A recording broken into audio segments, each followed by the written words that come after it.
अपने पति श्री वाड्रा जी के साथ रणथंबोर की जंगलों में मौजूद थी।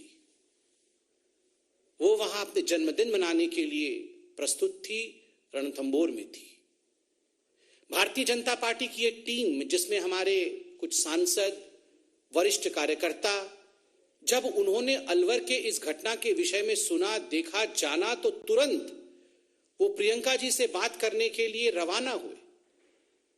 अलका गुजर जी भी उसमें थी, मगर दुखद है प्रियंका जी से मिलने नहीं दिया गया, क्योंकि वो अपना जन्मदिन मना रही थी और हमारे इस टीम को वापस कर दिया गया। ये टीम सिर्फ इतना बात करने गई थी कि प्रियंका जी आप अपने मुख्यमंत्री से रिपोर्ट मांगिए।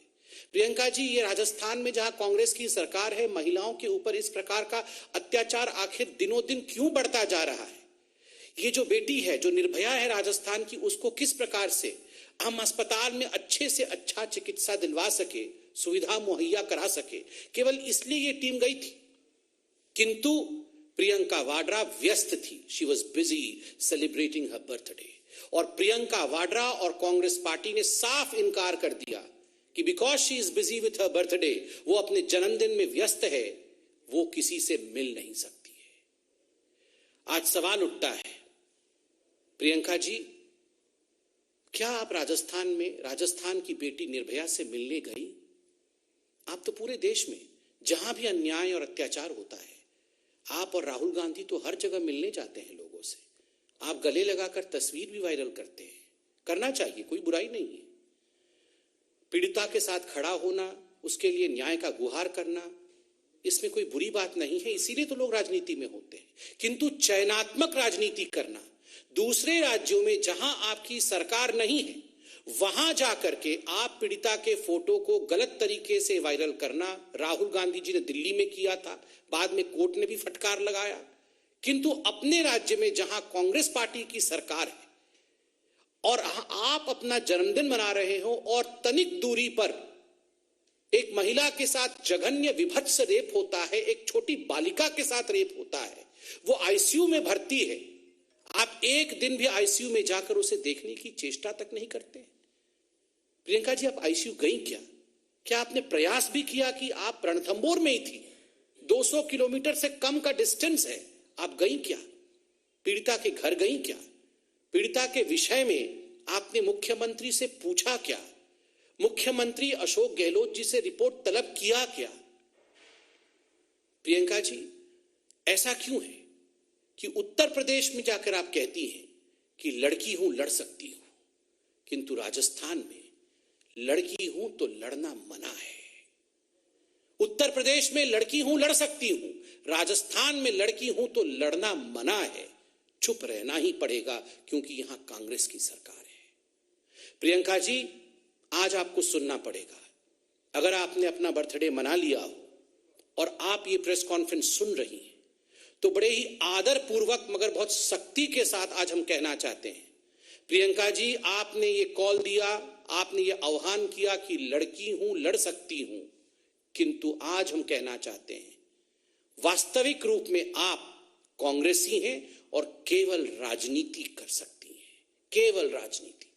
और इससे दुखद कुछ नहीं हो सकता।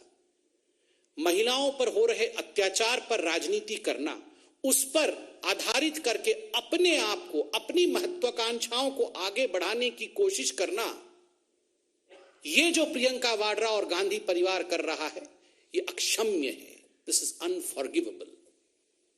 महिलाओं के लिए, महिलाओं के अत्याचार के खिलाफ आवाज बुलंद करना ये हर किसी का धर्म है, किंतु महिलाओं के अत्याचार को सामने रखते हुए, महिलाओं के अत्याचार का इस्तेमाल करते हुए, उसको राजनीति का धुरी बना करके अपने महत्वाकांक्षा को साधने की कोशिश करना, जो कि गांधी परिवार कर रही है, राहुल और प्रियंका कर रहे हैं, ये अक्षम्य है। दिस इज अनफॉरगिवेबल और हिंदुस्तान इसे माफ नहीं करेगा। उन्नाव में तो आप राजनीति कर रहे हैं, मगर ये जो पूरा विषय अब बनता जा रहा है, उन्नाव वर्सेस यहां ना आओ, उन्नाव में आप राजनीति करेंगे, हमने कभी कुछ नहीं कहा, ठीक बात है। जिन विषयों को सामाजिक रूप से उठाना चाहिए उठाइए, लोकतांत्रिक देश। मगर उन्नाव आप जा सकती हैं, मगर राजस्थान में यहां ना आओ। उन्नाव वर्सेस यहां ना आओ, ये हिंदुस्तान देख रही है और हिंदुस्तान इसका जवाब देगी।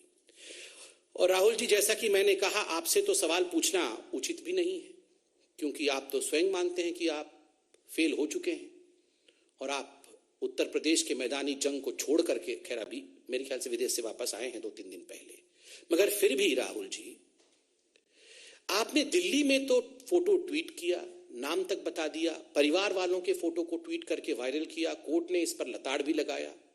आप अलवर जाएंगे क्या राहुल जी?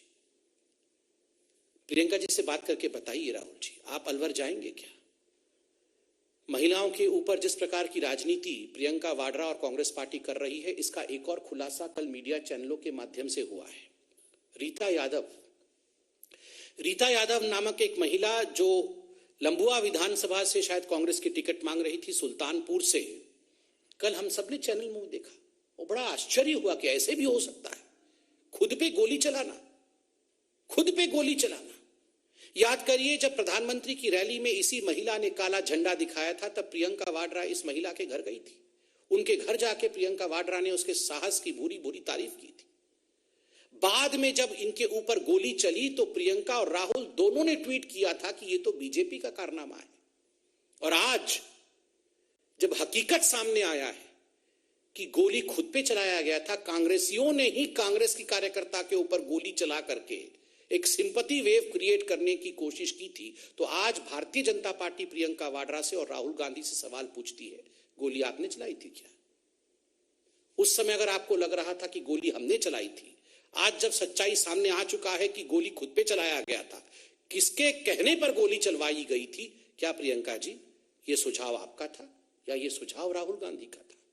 महिलाओं के ऊपर गोली चलवाना, महिलाओं के ऊपर हो रहे अत्याचार का राजनीतिक इस्तेमाल करके अपने पार्टी को आगे बढ़ाना, मुझे लगता है इस प्रकार की राजनीति से हर पॉलिटिकल पार्टी को बचना चाहिए और इस प्रकार के चरित्र को कांग्रेस पार्टी ने दिखाया है, यह उचित नहीं है। बहुत बहुत धन्यवाद। कोई सवाल हो तो अवश्य पूछें।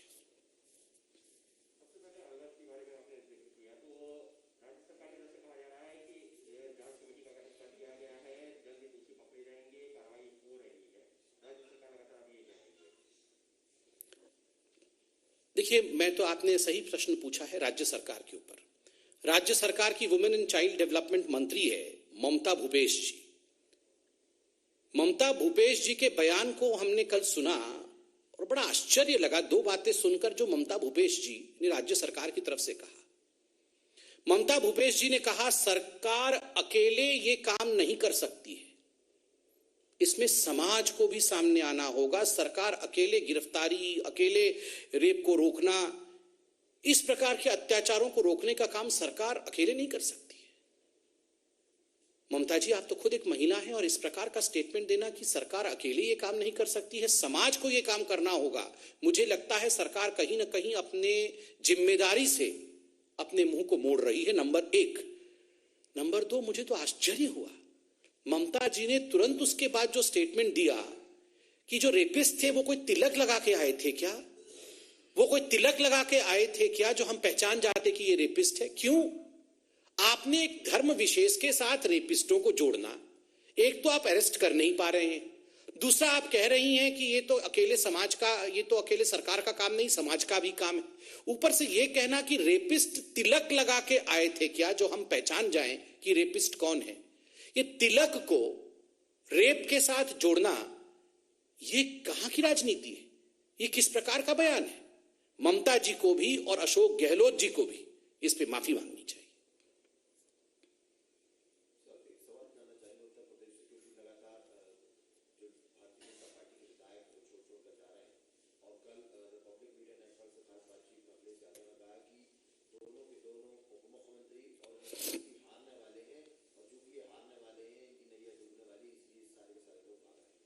इस पर उत्तर प्रदेश के प्रवक्ता बोलेंगे।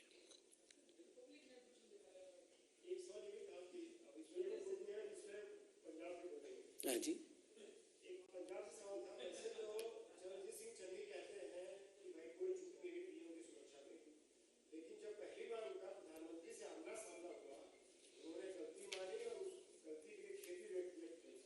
चलिए, एक बहुत बड़ा यू टर्न तो हुआ है। पहले तो कह रहे थे गलती हुई नहीं है, और जब सुप्रीम कोर्ट ने पूरे विषय पर जांच कमेटी बैठाया और जब पूरे देश ने सच्चाई को देखा, तब अगर पंजाब के मुख्यमंत्री कह रहे हैं कि गलती हुई है, हमें माफ कर दीजिए, तो कहीं ना कहीं एक बड़ा यू टर्न तो हुआ ही है। धन्यवाद।